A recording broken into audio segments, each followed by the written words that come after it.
Exercise 730 is just following up on that discussion and the question that we explored in exercise 729. We talked about the types of solvents, protic and polar aprotic solvents, and whether each of those favor an SN1 or an SN2 reaction. And so here, the solvent they give you is a pretty common item. Acetone is used sometimes to remove nail polish, so nail polish remover. And they ask if you tried to do a reaction and this inside of acetone, you used acetone as the solvent. If you tried to do a substitution reaction in that, would you get a SN1 mechanism or an SN2 mechanism? And so here you would look and you would see, okay, well, I do have the electronegative atom and it's not bonded to hydrogen. That means that it is polar but aprotic. It has an electronegative atom, but it doesn't have hydrogen. Aprotic. So polar aprotic and polar aprotic we saw in exercise 729 favors an SN2 mechanism.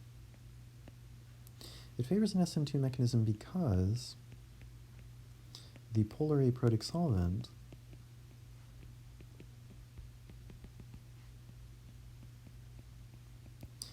buries the positive charge in the dipole. So here we have slightly negative and slightly positive charge. It buries the positive charge in the dipole in the middle, on the inside of the molecule.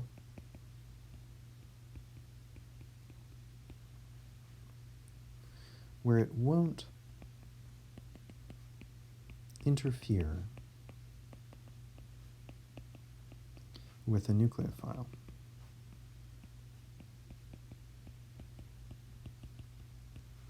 If the nucleophile is left to attack, then if it's unencumbered by the solvent, then it will speed up the SN2 reaction, because the SN2 reaction, the rate depends on the nucleophile. And so these are just household items you'd be able, if you were trying to do a substitution reaction at home, these are household items you could do it with.